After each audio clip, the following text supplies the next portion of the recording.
off the first season of Year 8 of Rainbow Six Siege than to be here with all of you. Whether you're here watching the best teams in the world compete in the 6th Invitational, or at home excited to learn what's next, this is the place to be. In Operation Commanding Force, all eyes are on Viper Strike, the squad led by Havana, who will be welcoming a new operator this season. To tell us more, please welcome Creative Director Alexander Karpazis.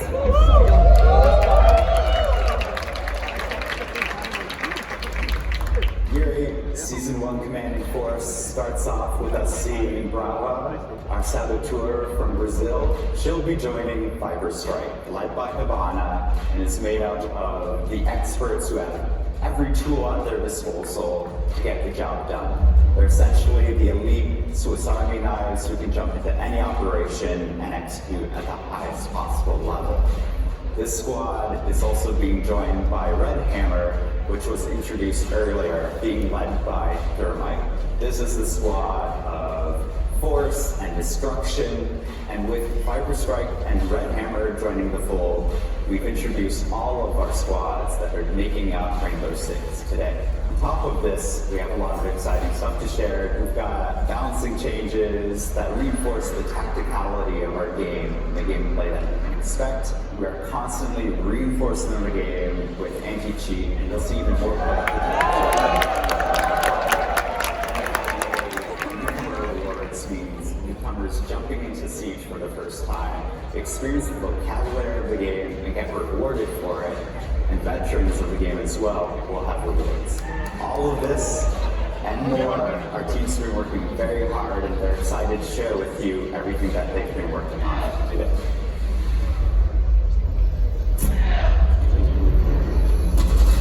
The Viper Strike faction is stepping onto the stage with Brava, a new Brazilian attacker who pilots the Clutch drone, a dastardly device capable of hacking Defender electronics and either destroying them from a distance or changing their allegiance entirely. Imagine a Defender triggering a Capcan trap, or getting stabbed and Lucy's energy device. Imagine an attacker causing chaos with an on-site maestro turret in a post-plant situation. This is the world that Brava is bringing to you, and it's coming soon.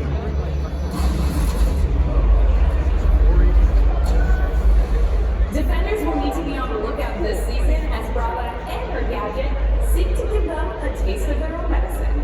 We're going to dive into the design of Brava with concept artist Sunshine Kim, then get the details of what makes Brava's drum unique from director of gameplay design Jeremy Carval and game designer Matthew Lacombe.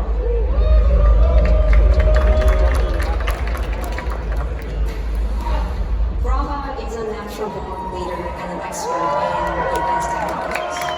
She really values her family, hometown, and her heritage. You can see that she always wears the capybara patch which represents her hometown around her strap, as if it's part of her. She's a strong leader with years of experiences, just like her cousin Capital. But she's not an intimidating and strict leader, unlike her cousin Capital. They're alike, but they're different in many ways. We wanted her outgoing and lively personality to be really reflected in her visual design. But instead of approaching the usual traditional way with heavy gear setup and multiple layers, we simplified it. Having that minimalistic gear setup, but still looking professional and combat ready was the main challenge. When we started to work on Brava's device, we were looking for technology that would disrupt electronics in the distance. So we dig into the fantasy of anti-drone rifles. These rifles are powerful weapons that can break the connection and the control of drones. We really like the feeling and the look of this, so we wanted to make our own version of it. Once we were happy with our version, we scaled it down, mounted it on a turret, and we put this turret on top of these four-wheel drones to create this little tank. When you are controlling the drone, you will see this dedicated interface with a ton of little elements that will be used as important feedbacks. We even put the cannon on the side to really give the feeling that you are inside the machine. And finally, we designed this new overlay that will show on different occasions when the hack is performed. Brava's gadget is named Clutch Drone. It's a new observation tool that we are bringing to the attacking team. It's an observation tool that focuses on stealing and overeating defender gadgets. It's a drone, so similar to what we have with Twitch. You can move around, drive with it, and you can also shoot. When you shoot at an electronic device, you can steal them from the defender team. Our experienced players will be able to do a lot of crazy things with this. You can steal a Captain Trap, you can steal a yokai drones, all of those defender gadgets that you can turn against them. So obviously there's a lot of possibilities and it's sky's the limit. For newer players, well, it's a safe way to explore new maps, get to know interactions between some gadgets. It's an observation tool, you gather knowledge, you gather intel, it's always going to be good. Brava brings two primary weapons. We have the Power Trio and the Camp RS. We have the assault rifle. It's high damage, low rate of fire, but you know how it works. We have the D1 as the other option. If you want line of sight, more destruction, this is the one you want. For the secondary weapons, we have the Super Shorty and the USB-40. You know the deal. We have a secondary shotgun for utility. We can create some rotation holes with drones. We can slip by the defenses with this. Or you have the USB-40, which is a reliable pistol. If you want to move fast or catch up to your team, that's the one you want to use. For generic gadgets, we have the Claymores and the smoke grenades. The Claymore, obviously, you're going to spend a lot of time hunting down defender utilities, but we want to make sure that you're safe. So you will be able to use the Claymore for this one. Or we have the smoke grenade. The smoke grenade is the one that creates a lot of noise, that draws a lot of attention. This means that you can slip by your clutch drone and maybe steal something. Like, that's a window of opportunity. We have a 3-speed and 1 armor attacker here. It's mostly so you use the speed to catch up to your team. So you're going to spend a lot of time on your clutch drones, and we want to make sure that you're always relevant during the round, so we gave you the best speed. The first synergy that we can see is IQ. You have this ability to track all of the electronic devices, and it turns out that Brava can and steal those. So you want IQ to scout ahead, and Brava to execute on them. And one of the things that we really like is tag teams. And here we are proposing Brava and IQ. Catchers and the operator that have access to the generic AMP grenade can allow the clutch drone to move forward if there's a past or a new gather in the doorway. And don't worry, if you disable a gadget and you try to convert it, it will still work. Some of our maps have these critical, important walls to open. Ace and Termite might have issues because there's electricity or weak cameras on those walls. You can send the clutch drone to shoot those gadgets and remove them, but there's also creative ways of doing it. You can steal a Maestro, use the Maestro to deny those devices. That's the kind of things that we will learn about Brava, and that's why it's exciting. So this is a great way to counter Brava. Either you can spot Brava when she's roaming, once she's vulnerable, and you can spot the clutch drone coming in to steal the gadgets. Mozzie is an interesting counter again. We have a two-way relationship. You can steal the pest and do all of the crazy things that we can think of. But the pest can also steal the clutch drone, and then from there you can steal Claymore, steal gadgets, this all wasn't clear. So it's really a counter and counter synergy. The clutch drone is an observation tool. It navigates on the floor. The way that we know to counter this is good old you place jammers, you passively deny the entry to the bomb site. You just have to be careful and place them in ways that she can't shoot them. The clutch drone can steal the jammer, and then it's going to disable defender gadgets. Vigil's gadgets allows them to be cloaked to drones, so obviously the clutch drone will not be able to see Vigil, which means that he can jump on your drone and destroy it. I think our experienced players will be able to make Brava shine the most when they repick into this operator. When you notice that there's Capcan, Belusi, Arumi, Maestro, all of those defender that brings high value gadgets while you want to steal them. That's when experienced player will make Brava shine.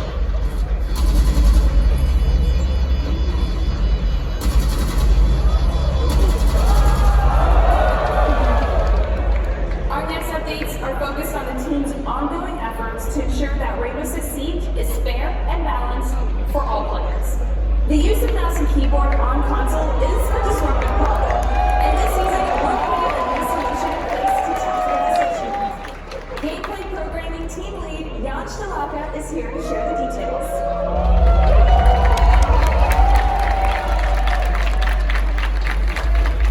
So on Siege we have a problem where a lot of players are using these little widgets called input spoofing devices, and they allow you to play with a keyboard and mouse on console.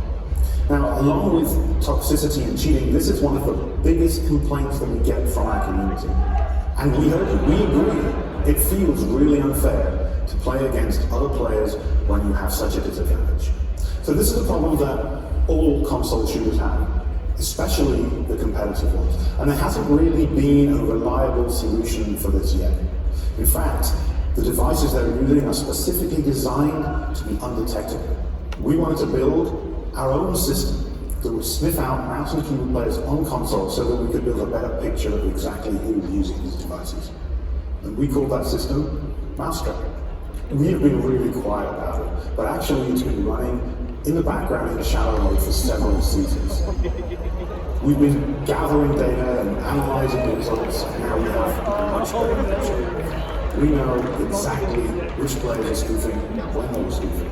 We also know that at the highest ranks, spoofers become much more common, where they have the biggest advantage and the most to gain. It would have been really easy for us just to ban all those players, but we want to try something a little different.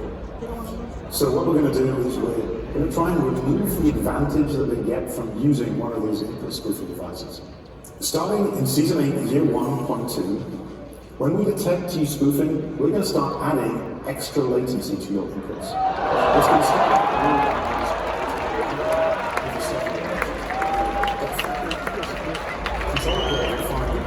disadvantage against mouse and keyboard players will be much reduced. To remove the penalty, simply unplug your spoofing adapter and continue playing on controller. After a few matches, the latency will be reduced and you'll be back to normal. We've worked really closely with our accessibility group here at Ubisoft to make sure that we take the needs of disabled players into account. We have designed the feature so that disabled players who use adaptive technology to access the game should not be affected by this penalty. However, if you're a disabled player and you feel like you've been unfairly penalized, there will be a QR code in the game that you can use to contact us. We will then investigate, and maybe we can use your feedback to improve our system.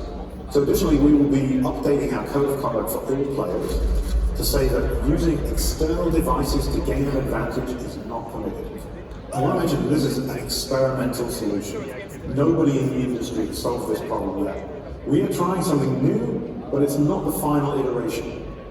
We intend to keep monitoring the data, to update our detection system, and to continue to tune the penalties. It's an evolving situation. We are committed to continuing to work on it to improve the fairness of Siege. Mousetrap will be coming Year 8, Season 1.2.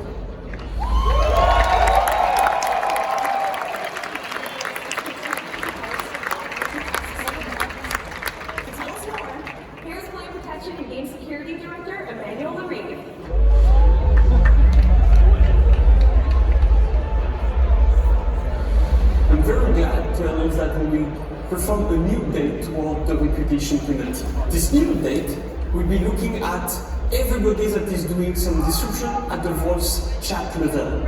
It is really important because we're seeing cases of misconduct, hateful message. We want to reduce that. Players being detected by this new system will be muted by default to others.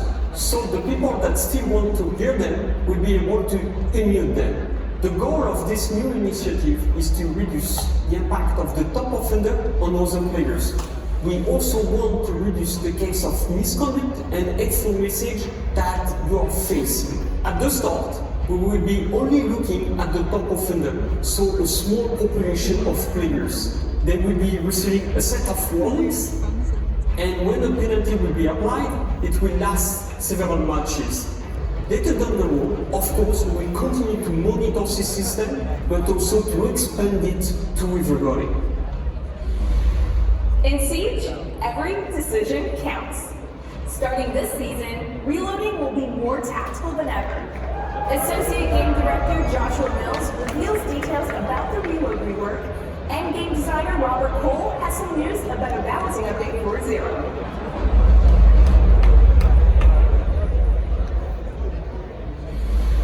The issue with the current reload system in Siege is that it doesn't reflect the reality that most players are perceiving, which is, if someone's reloading, they are non-lethal, and I have opportunity to push that fight. In the live build of Siege right now, if you initiate a reload action, you can cancel it at any time. What that means is the magazine has been removed from the weapon, and somebody starts pushing you, and you cancel that animation, and your magazine pops back in the weapon, and as long as it didn't have an ammunition, your weapon is again lethal. With Operation Commanding Force, we will no longer get the benefits of reload canceling. And what I mean by that is once the magazine has cleared the weapon, it will not magically pop back in the weapon if you cancel that animation. In fact, it'll drop and then you'll have no magazine in your weapon. But if you had a little bit of ammunition left in your magazine, you'll still have one in the chamber. And at the end of the day, it only takes one. Ultimately, the objective is consistency of siege, which means if you perform an action in siege, it has consequences and it's purposeful. When a player initiates a reload action, you're committed to it. The objective here of the game is our teamwork, so if I have to reload, my friend's going to cover me. And to make use of the loadout that players already have, which is to use their secondary weapon if needed. Ultimately, it realigns our players' expectations with the game reality. So players, when they know somebody's reloading, expect that they have an opportunity and an advantage in that situation. Right now, the game doesn't actually support that. This is one of those updates that is actually affecting our core mechanics in the game. It's an important thing to be very careful when we make those changes, but we know this is the retro one going to bring Siege to be more tactical, more purposeful, and more strategic than ever before. Zero is not but it's still like a static and most people want to use. It's getting destroyed most of the times before being even used, mainly due to the sound it makes. We are changing the Argus camera so that it will no longer auto-deploy to the other side of the wall once being attached. Zero will now need to manually perform the preparation from inside the camera. And additionally, any teammates can swap either side of the camera but not perform the preparation. With these changes, we want the Argus camera to be a much more powerful and thoughtful, as well as being much more collaborative and improve the options and survivability of the gadget. We believe that these changes will make the gadget much more interesting and bring a new layer of strategy to Zero. In year 7, we did a big update to our attachments and to our recoil system. The goal here was to enhance the player choice, give you more options to play the way you want to, and make the loadouts you want to use. Looking into the compensator and the muzzle brake, it's the same philosophy. We're just bringing those in line with some of the changes we started in year 7. For the muzzle brake, we're going from 45% up to 50%. For the compensator, we're making an adjustment from 15% to 35%. One great feature that was introduced in year 7 is the shooting range. I highly recommend you go into there and test out this stuff out to find the perfect kit for yourself. As always, with any balancing change or any update we do, we'll be listening and monitoring the community feedback and continue to find ways to empower you, the player, to live out the fantasy of being an elite operator. You're going to notice some cool changes around the play section of the menu when Operation Commanding Force is in full force. And senior UX designer Cecilia Pasquale is here to give you a sneak peek.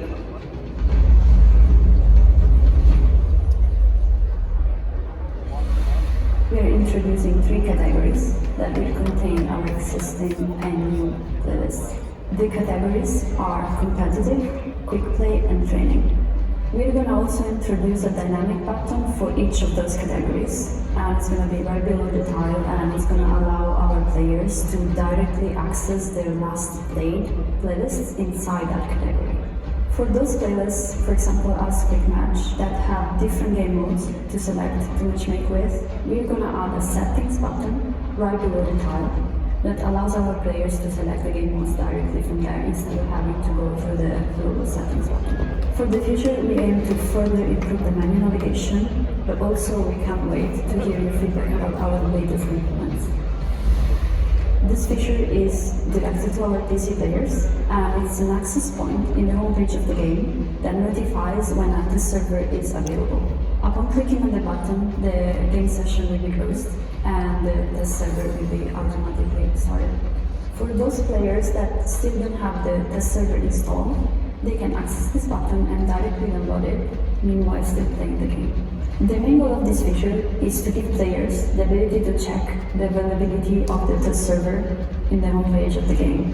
By giving a faster access and more visibility of our test server, we hope that more players will be interested in downloading and test our new features.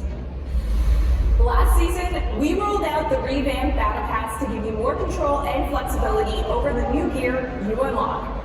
Now, we're introducing a new spin on Brava packs, and to give you even more choice when it comes to earning cosmetics. Business Strategy Director Mohammed Ben will break down just how this works.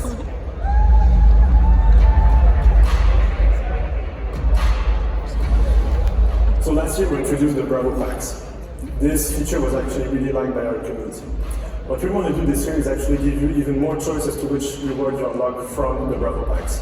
So the players that finish the other tiers of the Battle Pass, we're giving you what we call the Brava pack tickets. This will actually give you the opportunity to browse all of the rewards from the Brava packs and choose the one that you want to unlock.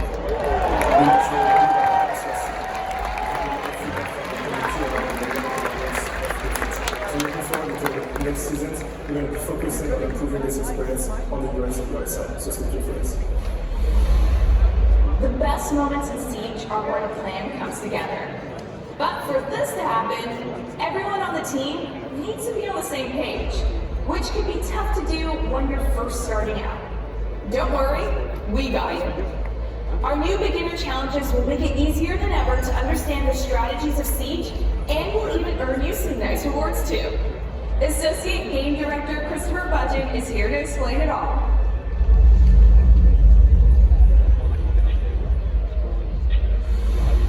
Siege is a highly tactical game with a lot of different strategies, depending on the operators, the maps, and the interactions of the gadgets. We want to support new players on their Siege journey by adding the tools that allows them to learn how to play Siege and how to perform at their best in PvP. In Operation Commanding Force, we're introducing the Beginner Challenges. Beginner Challenges are a new progression tool which allows new players to progress and learn about the different facets of Siege. They can do this by every match that they play. They're actually progressing these new challenges, which are created into groups that we like to call Operator Specialties. Operator Specialties are a great way for our current players to teach their friends how to play Siege. For example, you can talk about Hibana as a breacher, and this is how we're going to group the Beginner Challenges. Every time a newcomer plays a match, they'll be progressing their Beginner Challenges. They'll be able to see which Operator Specialty they've been progressing, and as they do so, they'll unlock different rewards such as Renown, Boosters, or Newcomer Packs. Additionally, players can unlock operators of that specialty. So for example, if you're playing as a Breach Operator and doing well, you're progressing those challenges and will unlock another Breach Operator to play as. It will be a great motivator for new players to be able to progress towards a specific operator, all while learning what that operator does within the game. All operators within Siege will now have an operator specialty assigned to them. You'll be able to refer to that when playing with other players, such as, we already have a breacher, or can somebody bring an intel operator? This is a great way to introduce your friends to Siege, because now they'll be able to use the language of Siege to make the choices about which operator to play. All players will have access to beginner challenges. For new players, it will replace the Battle Pass tile on the home menu. Our current players will be able to find it in the play menu. By giving new players a progression tool that's been specifically designed for them, we're able to reward players with items they can use immediately. This is the first time we're unlocking the ability to play to unlock a specific operator within Siege. Players will be informed how they're playing and be able to identify the type of role that they perform best within. And finally, you can play Operation Commanding Force on the season test server next week. You can put your sabotage skills to the test with Brava and your gadget. Have fun exploring the new features and be sure to share your feedback on R6Fix. I'm Camille Salazar-Hadaway and this is Year 8. The fun is just getting started.